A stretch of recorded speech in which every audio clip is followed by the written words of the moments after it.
আমি আমার নেতৃত্বের প্রতি কৃতজ্ঞ যে তারা আমার উপর আস্থা, বিশ্বাস, ভরসা অটুট রেখেছেন। আমার বাকি কাজ জনগণকে সাথে নিয়ে সব জায়গায় পদ্মফুল ফোটানো, সেটা আমি করার চেষ্টা করব। এবং আমার বিশ্বাস, আমি 21-এর নমিনেশনের র্যালিও দেখেছি। ধর্মেন্দ্রজি বলছিলেন যে ইসবার তো 3 গুণা হুয়া হয়। আর জোশ মানে লোক চাইছে এক্ষুনি গিয়ে ইভিএমে টিপে দিতে, কালকে ভোটটা হবে। লোক আর এক মুহূর্ত এই অপশাসন, কুশাসন, জঙ্গল রাজ রাখতে চাইছেন না। বাকিটা বৃক্ষতমিকে ফলে না পরিচয়। এরপর তো ভবানীপুর, এরপর তো ভবানীপুর। নন্দীগ্রামে আমি আপনাকে বলবো 21-এ কিছুটা ভোটের পাটিগণিতের হিসাবে টাপ ছিল, কারণ তখন নন্দীগ্রামে 64,000 মুসলিম ভোট ছিল। আর মমতা ব্যানার্জি মুসলিমদেরকে ভুল বুঝিয়েছিলেন, সিএ কে এনআরসি বলেছিলেন।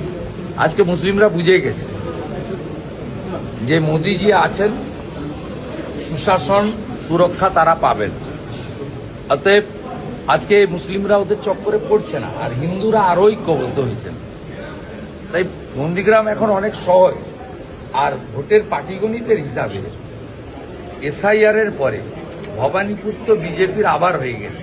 ভবানীপুর বিজেপির প্রথম নয়, আমি জিতলে প্রথমবার জেতা হবে না। 2014 সালে যখন মোদিজি প্রথম প্রধানমন্ত্রী হয়েছিলেন, তথাগত রায় দক্ষিণ কলকাতায় প্রার্থী ছিলেন, তখন কিন্তু ভবানীপুর বিধানসভায় বিজেপির লিড হয়েছিল 2000-এর বেশি। অতএব ভবানীপুর বিজেপির চুরি, চাম্পারি, ছাপ্পা, অবৈধ অনুপ্রবেশকারী, মৃত ফেক ভোটার দিয়ে মমতা ব্যানার্জি ভোটে জিততেন, যেটা এসআইআর এর পরে সম্ভব নয়।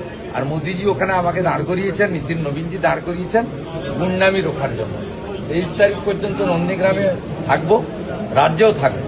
24 তারিখ সকাল থেকে ভবানীপুরে থাকবো। 29 তারিখে মমতা ব্যানার্জিকে হারানোর কাজ শেষ করে তারপরে স্ট্রং রুম সিল করে ভবানীপুর ছাড়বো। 4 তারিখে দেখা হবে।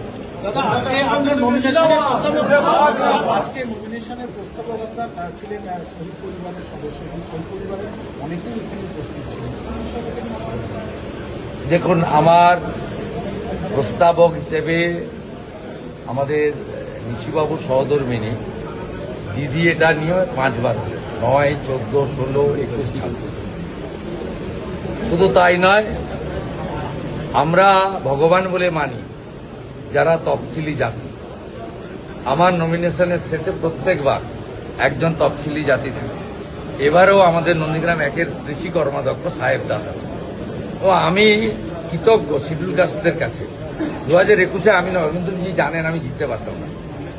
53টা মুসলিম বুথে আমাকে 500 করে মাইনাস দিয়েছে, আর 65টা এসসি বুথে আমাকে 500 করে প্লাস দিয়েছে। ওদেরকে আমি ভগবান মানি। আমি সব সভাতে ওদের প্রণাম করি।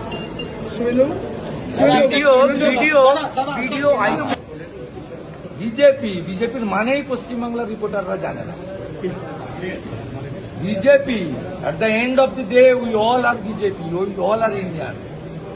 বিজেপি জানেন না কত মানে শৃঙ্খলিত একটি পার্টি। যা নির্দেশ দিবে দিলীপ বাবু যেমন পালন করবেন, শুভেন্দু অধিকারী তাই পালন করবেন। এটা জানেন না। বিজেপি সম্পর্কে একটু আপনাদের জানতে হবে, পড়াশোনা করতে হবে। নিজের প্রচার শেষ করে হলদিয়ায় এলেন, আপনার সঙ্গে কথা বলতে দেখলাম, খুব খোঁজ মেজাজে। দিলীপবাবু কি বললেন আপনার সঙ্গে? মিশন একটাই, মমতা হাটাও, বাংলা বাঁচাও। কোনো দুটো মিশন নেই। মোদিজির হাতে বাংলা তুলে দিতে হবে। ডক্টর শ্যামাপ্রসাদ মুখার্জি বাঙালি হিন্দু হোমল্যান্ড দিয়ে গেছিলেন। মমতা ব্যানার্জি জামাতিকরণ করছেন। বাংলাকে বাঁচাতে হবে। চাকরি, শিল্প, কৃষকের সম্মান, সর্বোপরি ধর্ষক মুক্ত বাংলা। আরজিকর আর না, আরজিকর আর না, সন্দেশখালী আর না, সন্দেশখালী আর না।